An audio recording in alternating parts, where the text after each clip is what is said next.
Good morning.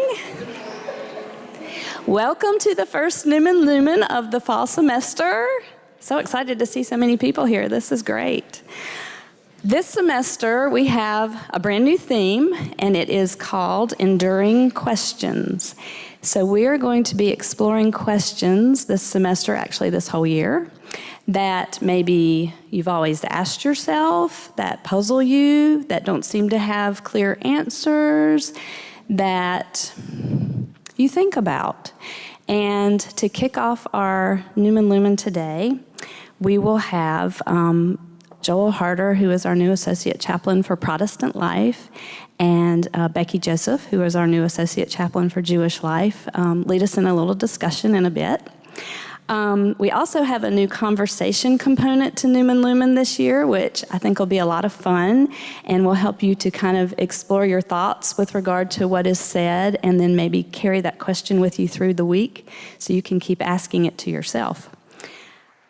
So Becky and Joel are going to come up and talk about their reflections on this year's theme, Enduring Questions, and then we're going to have some discussion. So I want you guys to be thinking about your own opinions on this theme as well. So Becky and Joel.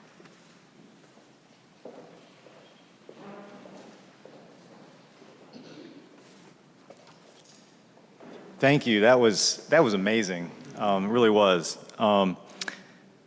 When I was asked 2 days ago to reflect for a few minutes on questions and the power of the question, my first thought was Doctor Who. If you're not familiar with Doctor Who, I recommend it. Or rather, my kids recommend it. They discovered Doctor Who this summer, and their fascination with this British sci-fi TV show has been one constant for them in this big summer of transitions as we move from Chicago to Burlington and Elon University. So why did I think of Doctor Who?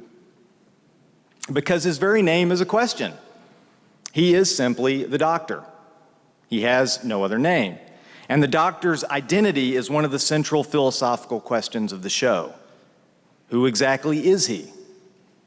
Is the Doctor good? Can the Doctor be trusted? Is he even human? Now, technically, as my kids have explained to me, he's not human. He's a Time Lord. But he looks human, and in many ways he acts and feels like human beings. But in some ways he doesn't. I'd like to say that in many ways we're all Doctor Who. That is, we all have an identity issue. Who are we? Are we good? Are we bad? Can we be trusted? Probably most of us are pretty good most of the time, but what about when we do bad things? Our actions have unintended consequences. What's our purpose? Why are we here? Why are we here at Elon? But more importantly, why are we here existing in this world, in this time and space, in this culture, and not existing somewhere else? Or why are we existing at all? That was my first thought. My second thought, to be or not to be?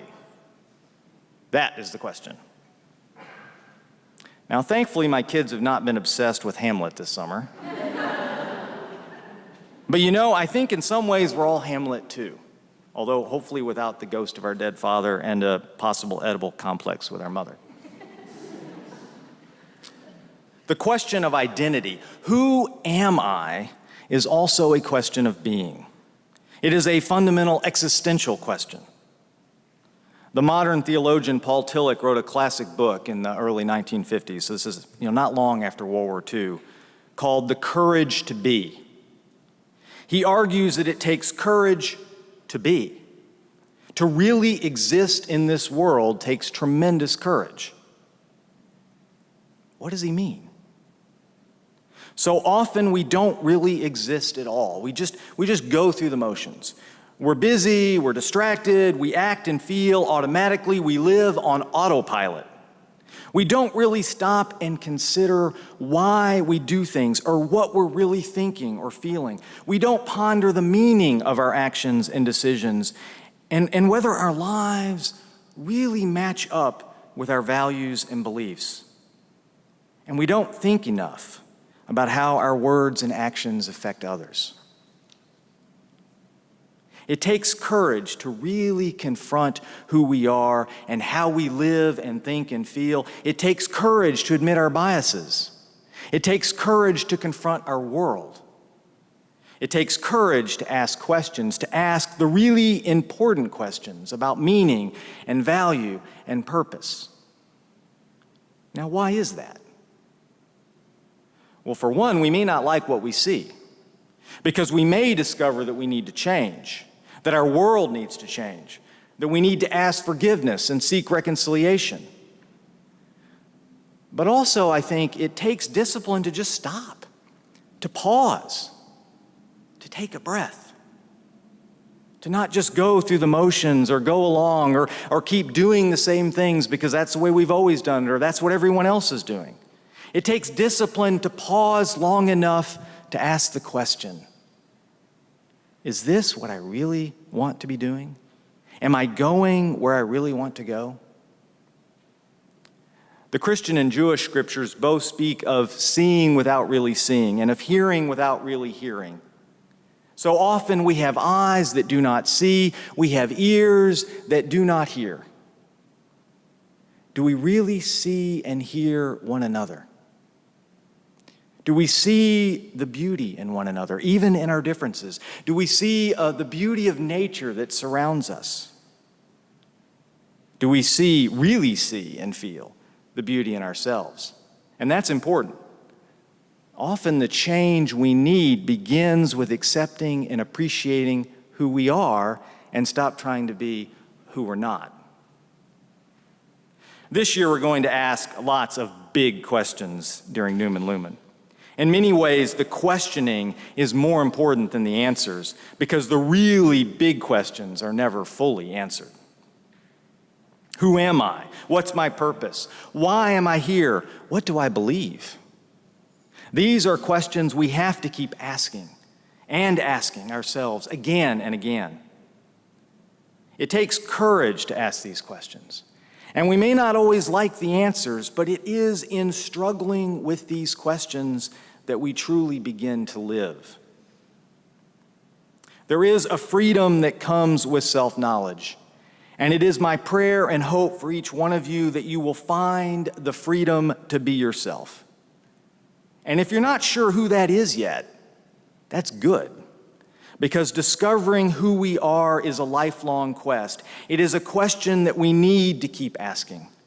And I encourage you to find time each day or week to stop, to pause, to take a breath, to meditate, to pray, and to consider who you are and who you want to be. Thank you.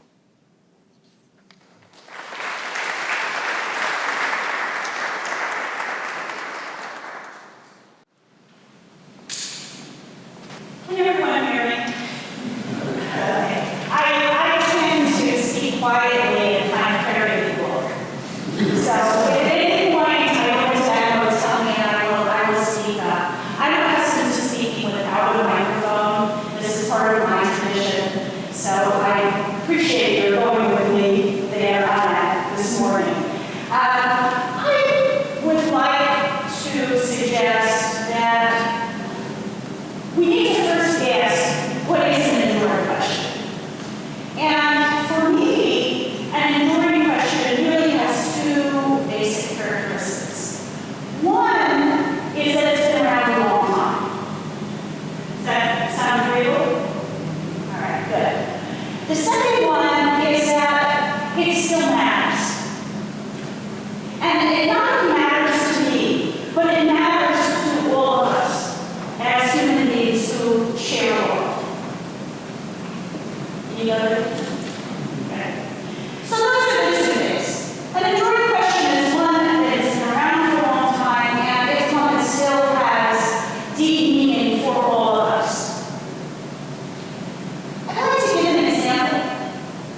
In English, the question is, where are you? Where does this question come up? Yes, it is in the second chapter of Genesis, the Garden of Eden. It is the first question that is asked after creation. Where are you? Now, it's very interesting to me that it is one word in Hebrew and 3 words in English.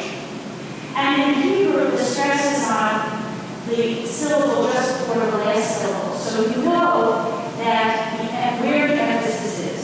What about in English? What are some different ways we can ask that question?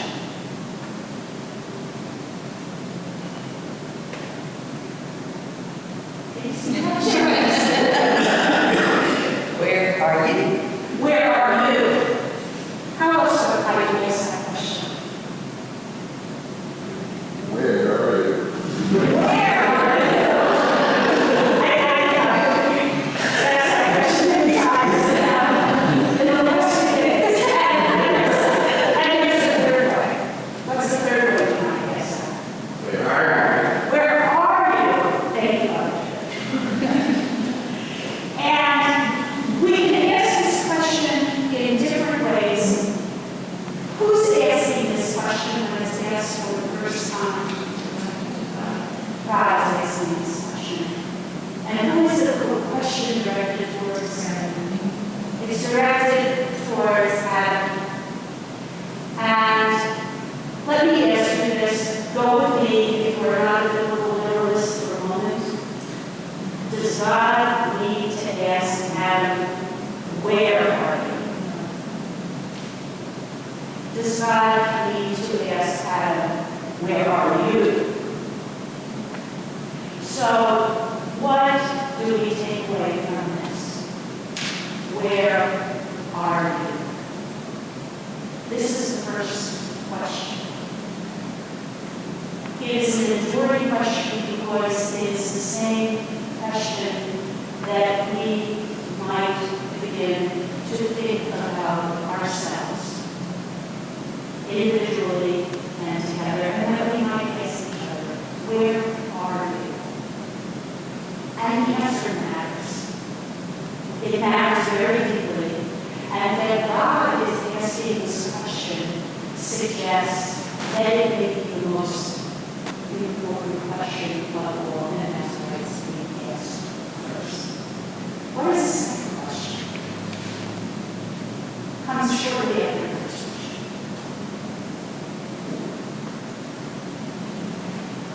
Who are you?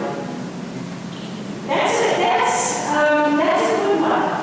And that question does occur in the Bible on many occasions. It's also an enduring question, who are you? But it's not the same. Any other ideas? That's her where are you question. Yes. Who said it? Steve. What would you do? Yes. That is the second question. And in Hebrew, the words are mazel tasi. And interestingly enough, it's often translated into the English as what have you done. But literally, the question is just like we can ask, where are you? Where are you? Or where are you? We might literally translate this question as, what has this one done? And we can rephrase it in the same way. What has this one? And this one happens to be, it's in the feminine. And so this is the first question that is directed at Eve. Okay. So what has this one done? And what has this one done? Again, the addition of this one little word, so this one, tells us something about the importance of what is going on inside the individual. It's also very significant that these questions come together. It's not just a question to Adam.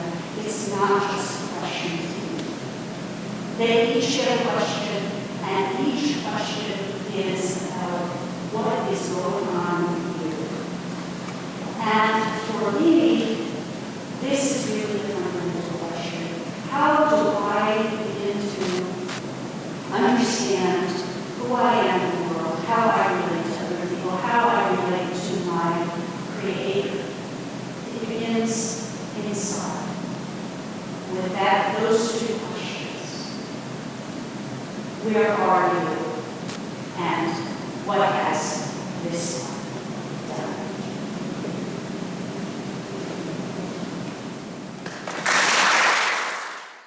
In answer to the question, where are you, Twisted Measure, I'm so glad you are here this morning.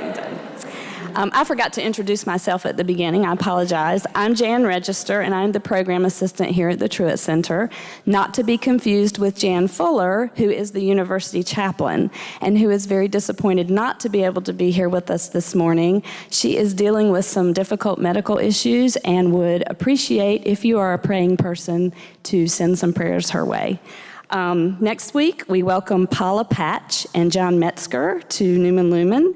And I want to thank Becky and Joel and Diana and Twisted Measure for being here this morning, and remind you that there are coffee and donuts in the lobby and fruit, and we can continue our questions out there. Thank you.